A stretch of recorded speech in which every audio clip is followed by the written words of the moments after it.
Joining me now is my friend, my brother, one and only Dion Hopkins. Thank you, man. I appreciate you, man, being here, man. I got a lot of stuff I want to talk about, but I'm going to try to let you talk about stuff you got going on and some of the concerns you have for the community. And I'm going to try to stay in my lane a little bit and let you do what you do, okay? So, man, I know you care so much about the community, and I, for one, I really appreciate that.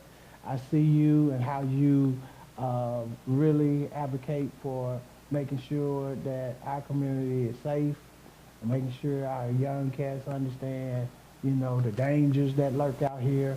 But just tell me, first of all, not me, I know, but tell the viewers about Dion.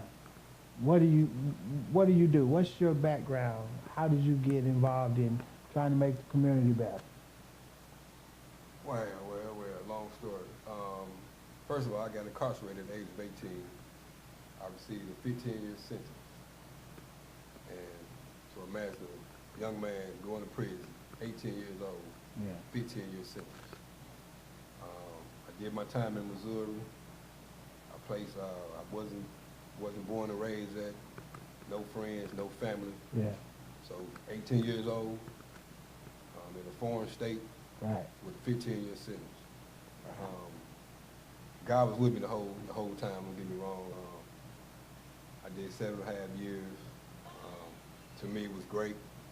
One of the best experience that I can say now. Yeah, One of yeah. the best experiences Looking back, yeah. went through, right. But during that time, I've done a whole lot of thinking, man. I'm talking about night and day, trying to figure out what was the problem. Was it my parents? Was it my father not being in the home? Was it the neighborhood I was in? Was it my teachers? Just trying to figure out, you know, who failed yeah, me. Yeah, yeah, You know, I have a lot of research. I come to find out I failed myself. I never been a fool. I was always a thinking man. And when it all narrowed down, I was making a lot of wrong choices. Okay. It took me some years to confess up to. Life is, you know, life has been great.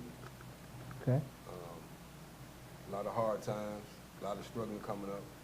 One thing I have noticed about my life, I always cling to the ones that I looked up to the most. Michael Jordan, he was a hero. You know, I enjoyed watching him on TV, but he was not in my community. Right, right. The first preacher that I clung to was Pastor Neighbors. Very good guy, but I only seen him on Sundays. Right. Which is hard to develop a relationship Right. with a person you only seeing, you know, once a week. Right. So it was people in my neighborhood, older guys, my uncles, sister boyfriends. It wasn't my peers. Right. It Okay. was the ones that were older than me that I took a liking to. And a lot of the guys was, you know, negative influences. Okay. But me taking them in as role models, it didn't matter if what they was doing was negative or positive. These were people that I looked up to and wanted to be like. Okay, so let me ask you then, right there. So do you think that the same is happening now with our young people? They're just looking up to people regardless of whether the influence is viewed as negative or positive. They just see those people as role models. Not so much the peers, but those that are older, they view them as their role models. And so regardless if he's a drug dealer or a pimp or what have you, or a preacher, they look up to them. But you said something about Pastor Neighbors. You saw him once a week, and that was maybe a couple hours. It's hard to develop a relationship like that, huh? Yeah, a couple hours could have prayer with, you know, 24 hours a day, 6 days a week with other influences. Right. Okay. We're going to talk a little bit more about that because that's interesting. And I never thought about it like that. So you just made the light bulb go off in my head. So we're going to come right back. If you would sit back, stay focused on the community.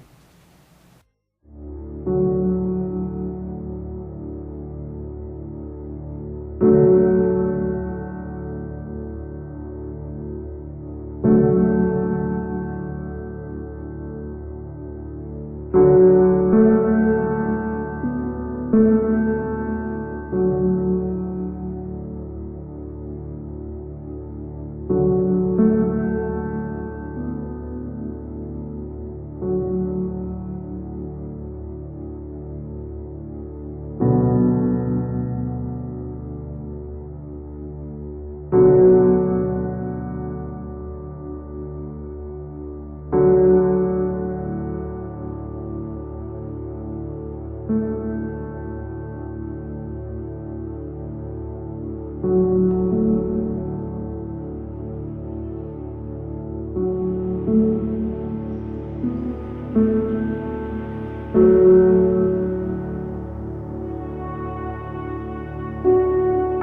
so proud of you.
Today we remember a good man,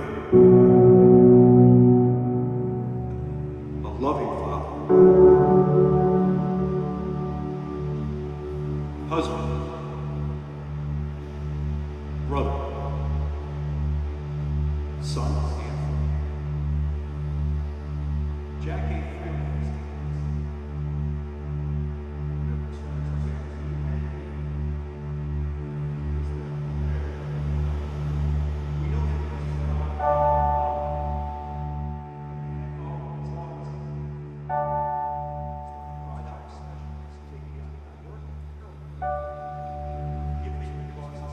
All right, say hi, Grandma. All right, wave to the camera. Hey, Grandma. Wave to the camera. Wave to the camera. Come on, that's it. Come on, wave to the camera. Hey, Grandma.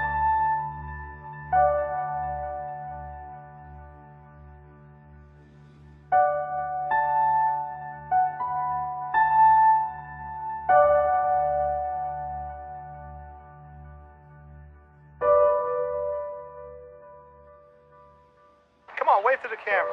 Come on, bud. Good job. Smile. Smile.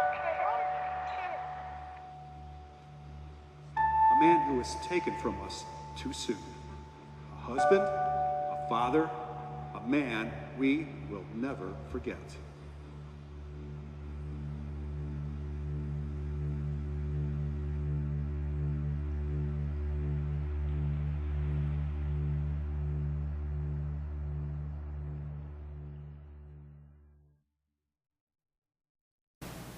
Welcome back to Focus on the Community. Sitting here talking to my friend Dion Hopkins. Man, look, you just said something that made a light bulb go off in my head. I understand. We have so many different role models, and usually people choose the role models that are not in their community, right? Like the LeBrons and Steph Currys and, you know, Taraji, those people, they're not in our community, but those are the ones that they look up to. So you're saying we need to have role models in our community that we can look up to, someone who's reachable. Right.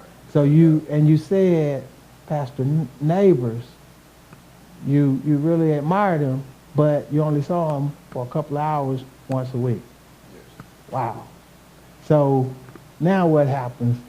You see role models in the neighborhood. You're looking up to guys, not the best, not all of them, but some of them are not the best people to look up to. Well, we know that, men, people, is quick to follow and slow to lead. So in anything that we're trying to do in life, we're always looking for someone to follow. Yeah. And you can only follow the ones that are close to you. Yeah. And just hope that you're being led off to the right direction. Right. And I think sometimes we don't even realize that we're being led astray. And that goes from the streets to the church to business, education, whatever. Sometimes we're being led astray. And we're just so happy to have someone to look up to or latch on to that we don't even look to see whether or not we're going in the right direction. So that's amazing. There's a lot of controversy as far as, where to place the blame, but as a people, we truly been lost. I mean, slavery was a big part of it. The drug war is a big part of it. And those two have basically destroyed the human family. And when you have women want to be independent, trying to raise a family on their own, your family structure is destroyed, Right. especially the black family. So what should be the structure of the family? The way God created it. The fabric of the family is the husband and wife and the children. And shouldn't, dare I say, mother and father be the first role model a child should have? Yes, sir. When a mother and father is separated, not in the home, or even if they're in the same home, but not in their right mind, your Yeah. structure's still destroyed. So it throws off, and we have an imbalance Right. that, as a young person, we try to figure it out. Even though we don't see it in the home, we try to figure it out, and usually we go outside the home to figure that out, and it just doesn't work. Sometimes, some people catch on, some people don't, but it's just so sad of the experiences that you go through in between it. Like me, I can look back at my life, and I can thank God that I made it, and I can appreciate what I've been through, but I also got to think about the young ones that I've led astray. Because when I got incarcerated at the age of 18 and was gone 7.5 years, even though my mindset had changed, I still came back to a community of the younger ones that have grown up, Right. calling themselves being just like me. And that's where my love comes from today. One, for the regret that I have for the ones that I've led astray. Okay. And I can also understand what they're going through. Okay. So do you feel like in some ways you need to make up for what you, okay. So I want I've been trying to make atonement for the last. okay. I want to 15, talk 20 I want years. to talk about that when we come back from the break. So stick around and we're gonna talk a little bit more. So don't go anywhere. Stick around, stay focused on the community. We'll be right back.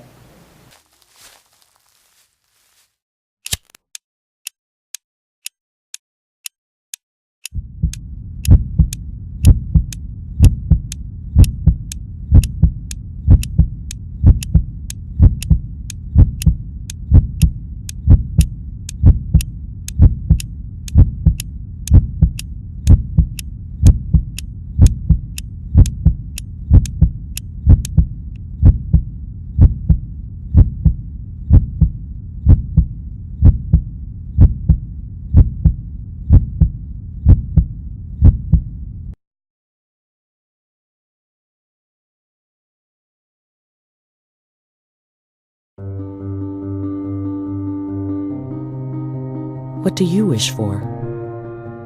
A nice life? Nice things? Or do you wish for something more? A sense of purpose? Do you wish to discover a cure? To write code that cracks an unsolvable question? To further our exploration into space? Or to invent something that changes everything right here on Earth? Well, if that's your wish, make yourself ready. Because when you look back, you'll see that you didn't just make wishes, you realized them.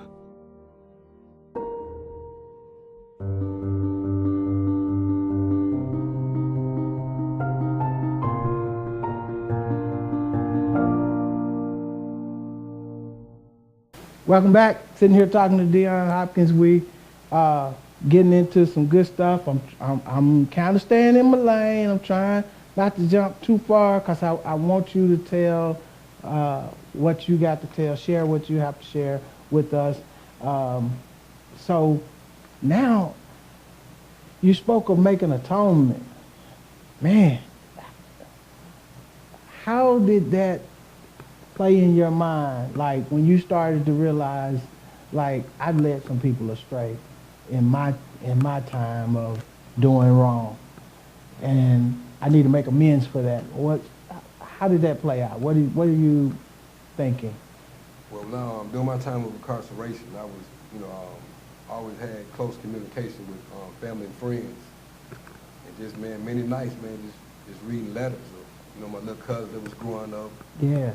Joining some of the same gangs I ran with, and doing some of the same foolish things, but was looking to be, praised because they would follow my footsteps, and that's a nightmare. So they actually wanted you to give them their props for that. Hey, I'm doing like you, And I felt the same way growing up. Okay. Being like my role model. Okay. I felt like I was, I'm big on praise, and what I mean is I know our young people, even our women, they love to be praised, and they're gonna get it one way or the other. So what they really want is for you to tell them, great job, you're doing good, wonderful. They want you to celebrate them. They don't really care what you're celebrating them for. If it's good, if it's bad, they just want to be celebrated. So how do we get to that point where we celebrate them for the right things and help them understand, I'm not going to celebrate you for doing wrong? The best thing to do is be the greatest example you can possibly be. And that's basically what I've been on, trying to be that example. And it don't happen overnight. You can spend years and years and years putting in work on the streets, and here it is, you come back to the streets. It's a lot going on out there. And it's different, right. Because your Very mindset different. is different. Right. So,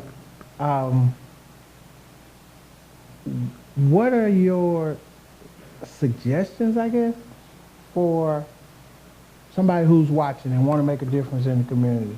Maybe they've been that person who have changed their lives and trying to do right. They used to do their dirt. Now I want to do better. I want to do right, and I want to make atonement for some of the things that I did. What do you say to them? What do you suggest that they do? How can they help? From my experience, it was hard to do. For me coming home and choosing to live a different life than my friends, my best friends, my cousins, my uncles. I mean, you got to have a lot of courage to man up and stand for what you truly want to be in life. And that's very hard to do. So one of the first things you say is it won't be easy. It will not be easy. Do you have to have a real desire to help and to make change in the community if you're going to do it? Yes, sir. Okay. So you wouldn't really suggest that somebody who don't really want to put in any work try to make any change? There's been times when I pretty much put myself in the middle of crossfires, trying to save life with my partner here and my partner there. I mean, it still goes on right now to this day. But I'm willing to, I'm not trying to sacrifice my life. But Right. I have put myself in life-threatening situations just for the sake of trying to save both of my brothers. Okay. So I want to help the audience understand this because we're running out of time.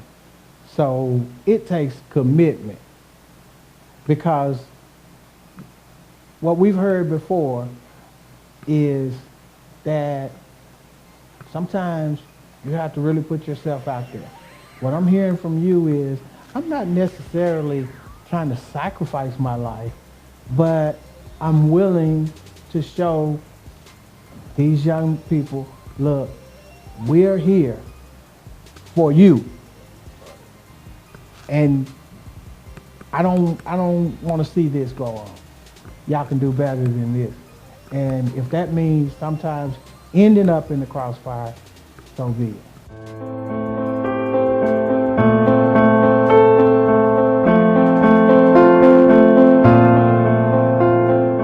I stand for equality. I stand for individuality. I stand for peace. I stand for diversity. I stand for dignity. I stand for respect. I stand for fairness.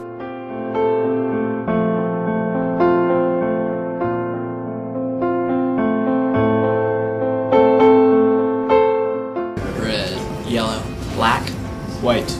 We're all the same color. When you turn out the lights.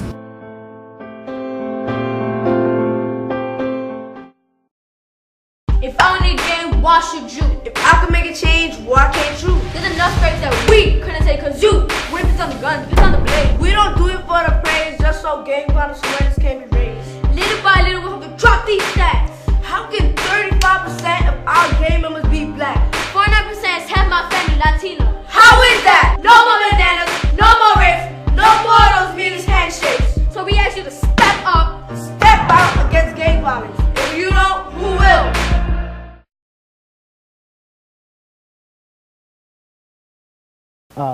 Commitment. We're talking about these young people. I know it's hard.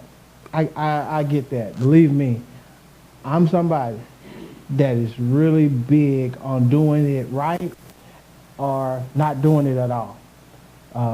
You know, you often hear the phrase, go hard or go home. And I don't use that phrase too often, but in my mind, that's what I'm about.